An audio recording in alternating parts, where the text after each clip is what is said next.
This is Ryan Nelson, who's with the House of Freedom Trust and Liberty. Yeah, I can't I'm talk with it. the Liberty Debt Elimination System. That's right. And Yeah. you're out of Chile. I mean, they've had I understand they've had some problems with their money down there. Are you having similar things with America? And how's your financial system down there? Uh, and how you help? Are you helping people around the world? Is that why you're located in Chile, or what's the deal there? Well, yeah, this system and these laws and these secrets, they do help people around the world, but mainly what I'm going to talk about applies to U.S. citizens. It just applies mainly to people in the United States. Okay, very fine. So Okay? go ahead. All right. Hello. I'm sorry that my screen is not showing me right now, Yeah, you were on but earlier. Yeah. But I'm Ryan, and I'm here to read with you an important presentation we've prepared to share some awesome secrets not many people know about. Okay.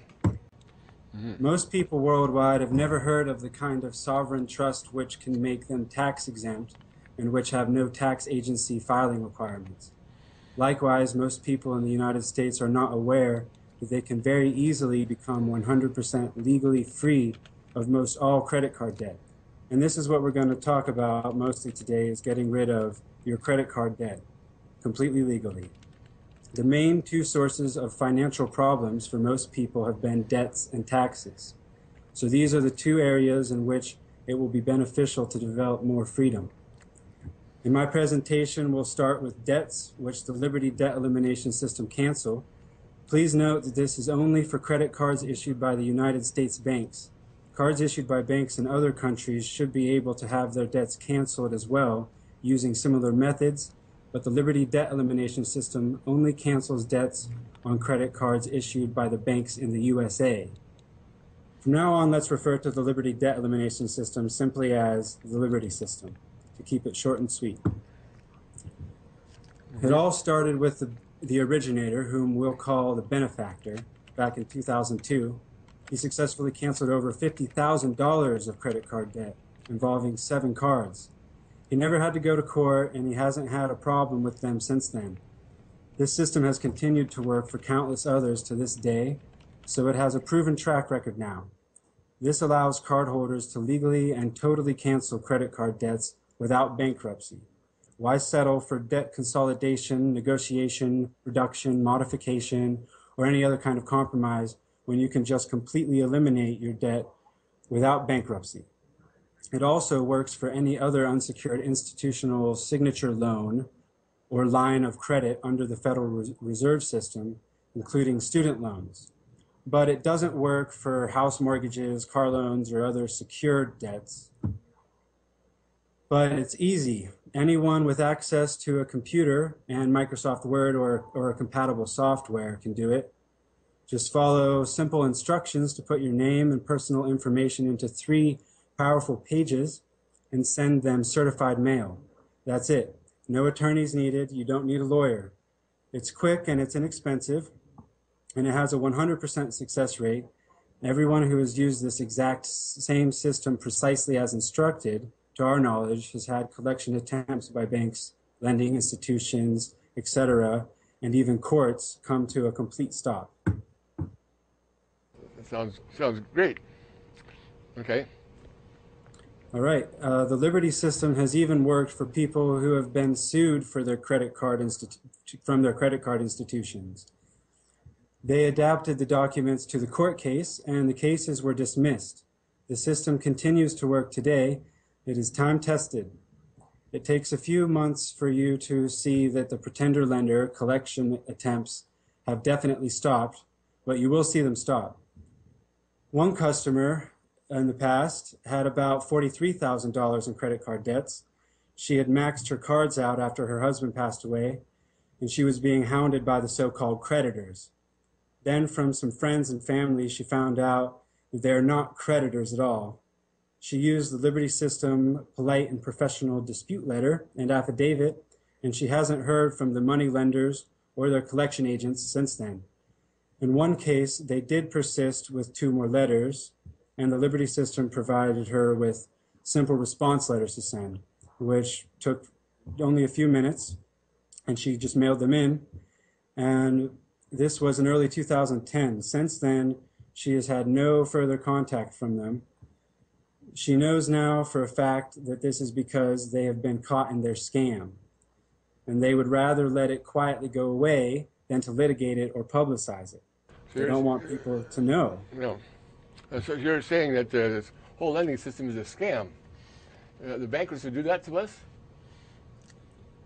I'm sorry, what? I say you're saying that the whole lending system is a scam, and the bankers would do that to us, huh? Yes. How about that?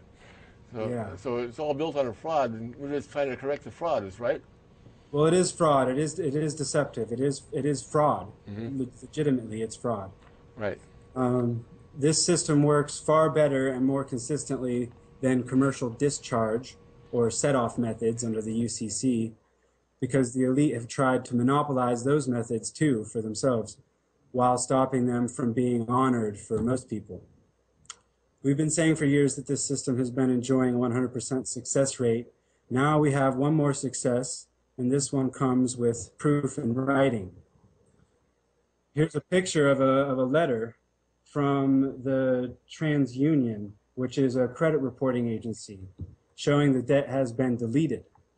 Usually when we beat the pretender lenders, they just quietly slither away and never issue anything in writing confirming our victory, because they probably figure it would get duplicated and the word would spread far faster than it already is. So the best we've been able to enjoy so far is in this matter is their going silent and ceasing their collection efforts. That alone has freed countless people from the tyranny of debt enslavement. So we can't complain. But now, for the first time, it's nice to receive an actual written confirmation of the elimination of the debt. Right So on. this is working, and this doesn't mean that the same will happen for you if you use the system. More likely, your debt would just quietly go away, and you would never receive anything in writing confirming it. It's like the old proverb, no news is good news, meaning no more billing statements, no more collection letters, no more collection calls, and the debt has been completely written off. But who knows, maybe things are changing. The fact that this attached notice came for one person could mean they're getting more willing to confirm it in writing for others too. Yeah. The effectiveness of the Liberty system does not depend upon presenting mere philosophy to the banks. While what they are doing may be unethical, we aren't arguing ethics here. The reason this is effective is because it targets actual specific laws that they are breaking. They cannot get around it, and they cannot defeat this fact. That's why people who have been sued have had their cases dismissed when the Liberty documents were presented. How about that? That sounds fantastic. Yeah, so I got some questions that people could have, and then some clear answers about them. So, yeah, I do believe in paying my legitimate debts. I've received real goods and services. So why is it ethical for me to not pay those debts, repay them? Yeah. Well, it's because the money lenders were not the sources of those goods and services. Oh, really? It's money out of thin air. They didn't give you anything. The merchants who provided the goods and the services were paid, but the money lenders didn't produce anything. Furthermore, the money lenders never loaned anything. No money ever came out of their accounts to issue your lines of credit. They pretended to make loans when actually nothing was ever loaned to you. That's called fraud. Yeah. That is why this system legally works. You're simply confronting them with the truth, and they can't deny that. How about that? We strongly recommend that everyone read this book, The Creature from Jekyll Island. Oh, yeah. You can find it on Amazon. That book reveals a fascinating story of the creation of the Federal Reserve banking system. That's a phrase maybe more of the audience will recognize there. And how the banks of today are loaning what the banks are loaning now has never been true money, but instead it's just fiction. It's just money created out of thin air and a sophisticated strategy for the bankers to take over. That's right. Yeah. And another question people could have: What unsecured what? debts can't be eliminated? What can I eliminate? What, so Yeah, what what's the limits unsecured here? debts can't be eliminated? Yeah. The debts that can't be eliminated are the legitimately owed debts, such as money your friend or your father gave you, or a department store credit card where you received merchandise from that store and the store didn't sell the paper to another loan servicing company. If the department store kept the loan paper in-house, then that is a legitimate debt. Right. You owe the money. Sure. The invalid debts, which this set successfully cancels, are the money out of thin air debts under the Federal Reserve System, such as your Visa card and MasterCard and Discover card, or any other institutional credit issues. Wow. That sounds very And our interesting. next question: So what what happens? What happens to the status of the credit card after this process is complete? Are the credit cards canceled, or are they still useful? What can I do with that old credit Good card? question. After the debt has been canceled, the credit card institution will close out that account. So no, that credit card will not be useful anymore. As a matter of fact, that institution probably wouldn't want you as a customer again. I guess. After all, they're making a pretty lucrative racket by pretending to loan money when nothing, not a penny, ever came out of their accounts to any credit card customer. So when they realize you're not going to play that game anymore, you're no longer a viable source of free money for them. Okay. I guess They that's. can't prove that they didn't commit fraud. They can't prove it. And so that's why they'll let the debt go away when you challenge them head on. But on the other hand, they're going to keep their free gravy train going as long as possible. Customers who wise up to it are no longer welcome. Furthermore, in good conscience, it would not be ethical for the That's for sure. customer deliberately to create credit card debts and then cancel them, knowing in advance that it is a fraud. The actions outlined here allow you to act in good faith, showing that Sure. you have learned about the fraud only after having already unwittingly allowed the so-called debt to exist for some time, and after having mistakenly honored it by making those payments. Yeah.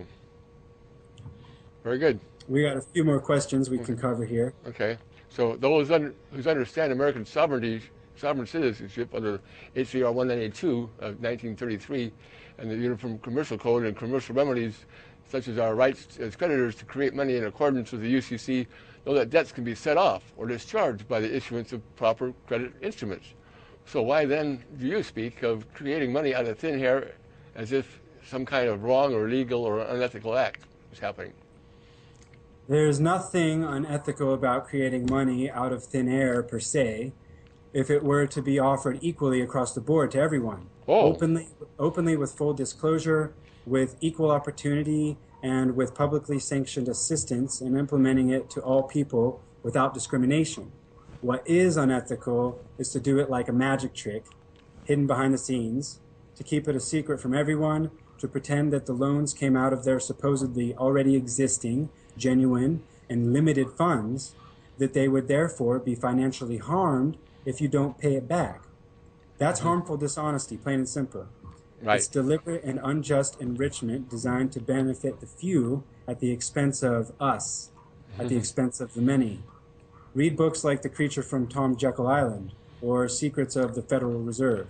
They explain in crystal clear terms exactly how the mandrake mechanism works, which is how they create money out of thin air and pretend that it's real. Right. Yeah.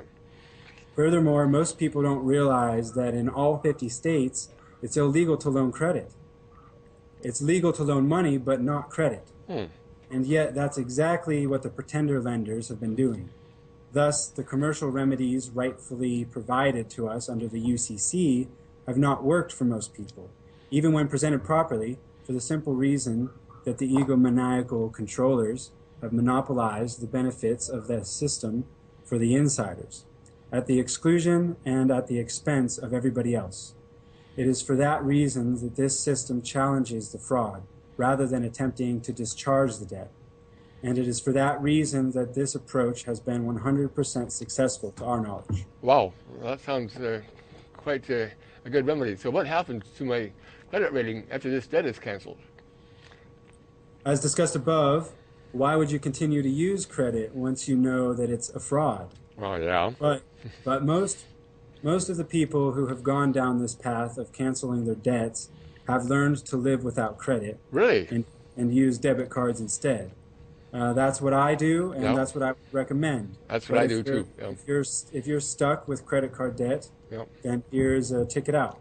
However, the good news is actually more and more users of this system don't have any blemish on their credit card rating, for the simple reason that in the last couple of years, those who take this approach have been sending a carbon copy of the letters to the credit rating agencies, to all the three credit rating agencies. In other words, whatever you are sending to the pretender lenders, you're also sending copies of to the three main credit reporting agencies. That shows them that you are not in default, but rather the debt is in dispute. As long as it is in dispute, it cannot be considered to be in default. So blemishes on your credit rating are much more rare now, and even when they occur, they're erroneous and can be corrected. Oh, that's encouraging. Yeah. Okay, so can this tactic work in countries other than the U.S.? Say I have my money stored in the Bahamas. Here's a big question with kind of a big answer. Mm-hmm. The good news is the answer to your question is most likely yes, potentially, because most countries in the world operate under the same general monetary system as the U.S. does, more or less. The problem is the legal sites in the Liberty system have never been adapted for that. Hmm. The Liberty system has laws cited like USC 1692, and people in other countries would have to have a lawyer or a paralegal find the equivalent for that in their nation. USC is the United States Code, and it only applies to the US. However, this system should work for people in other countries. Okay. Oops. Well. Uh-oh. Hang on a second here. Okay. Ryan, you there? Yeah, I'm back. We are having some technical difficulties. Are we still on the air? Yeah, okay, hang on a second. I got to get this other thing off of here. Okay, now let's see. Okay, you're back on the air. I had a nice interlude there. Go ahead. You can screen share again if you want to. Okay. Okay, we got another question here. Huh? Can this tactic work in countries other than the USA? I think we already had that one. Well, to move on, the answer is yes. If you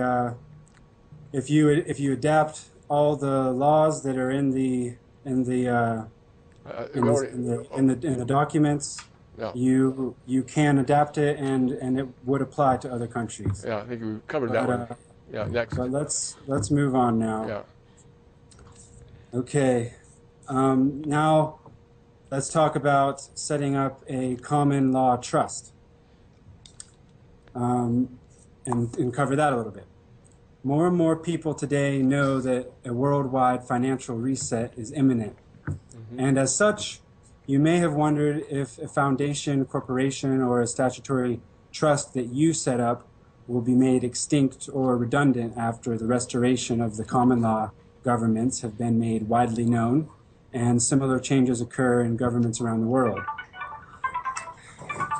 There is a centuries-old, time-tested asset protection instrument that we consider to be ideal, because it will continue to be valid even after a golden age has dawned worldwide. You can use the same trusts that the super rich use. It's applicable in all countries. It's time for peaceful people like us to disseminate beneficial influences in society with the same sovereign legal instruments with which the dark elite have been previously hiding their assets. Mm-hmm. Yes. So what a common law trust can do, what the right kind of pure trust organization can do, is completely protect your assets.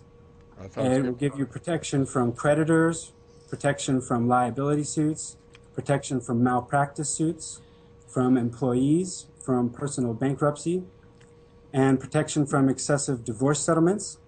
It avoids probate. It avoids inheritance tax. It avoids estate taxes and court actions. It eliminates attorney fees.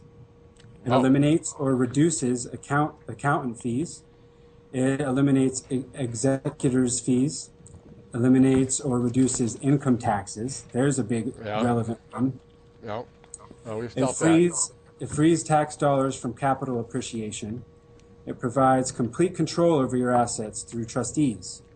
There's no public record of it, and there doesn't need to be. Ownership and title can be passed to your heirs in complete secrecy, and you have all the rights. Trust is perpetual. The trust lives on continuously. Heirs cannot change, challenge, or contest any wishes at your death. The trust is easy to maintain and pretty inexpensive. Wow. 22 hot There are two items. main, Yeah. Okay. yeah. That's all sounds very good. Go ahead. Two main types. A lot of people, not the majority, but a lot of people do know about this and do use this. This is how the richest people avoid paying taxes, and anybody can do the same thing. You can do it. There are two main types of law: common law and statutory law. That's right. Common law is generally more attuned to natural law and universal law. It's been around a whole lot longer, and it's more agreeable to more people, hence the word common. Statutory law, on the other hand, which is what LLCs and corporations are based on, is legislated by politicians, and it changes from time to time.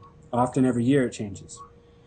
It can be outrageously complex, and it has too often been engineered to benefit the few at the expense of the many. A common law trust, by contrast, has no filing requirements. It is created based on the unlimited right that we have to enter into contract with each other. It's none of the government's business. The government has no authority to disallow this. This is affirmed in the U.S. Supreme Court case Hale versus Henkel in 1905. Well, If that rings a bell for anybody, it is one of the most quoted court cases in history and has never been overturned. yeah. So such a trust can go on being renewed generation after generation and go on enduring through whatever changes may take place in the statutes. Right. And if you already have a corporation or a license, if you're a licensed loan contractor and a bank account, you have a bank account for it, you can greatly reduce and minimize the taxes that it owes by establishing a common law trust and having the trust be 98% owner of the LLC. Everything that one was doing in one's personal name or in the name of a statutory tax reporting entity, one can do instead in the name of the pure trust and operate free from ever having to file tax returns ever again. Wow. At least on the trust entity. It can hold bank accounts. It can pay all the bills of the trustees and beneficiaries. It can hold real estate, and it can protect just about any kind of asset. It's not understood by most attorneys because it is not taught in law school, but it has been quietly used by many of the world's wealthiest families for centuries. Mm-hmm. And here is a copy of a letter from the IRS proving that the common law trust works. Oh. Okay. And that is what we have to share with the public today. And I hope some people will be on their way to freeing themselves of debt and taxes. Now that would be a blessing for a new year. Way to start off a new year, I'd say. Yeah. Yeah. So that sounds very good, Ryan. So. Yeah, thanks so much, Don, for having us. Well, it's my pleasure. I'm glad that we could accommodate you. Sorry about the technical problems we were having, and thanks for bringing me back. Yeah, well, that's good. I'm for the second chance. I want everybody to have a second chance. And if you have some debts out there, visa and other things that you want to be free of, I might explore the different avenues for debt elimination. This is one very good one. I've also heard of promissory notes put forth by other people and things. So there's all kinds of different ways to try to get yourself under control and your money situation away from those sticky hands of the people who are committing fraud and against the whole world, and able to resurrect huge bank buildings and all this other stuff based on money that's just out of thin air, that somehow lending credit instead of money. So the whole system needs to be revamped, and this would probably be a good start for that.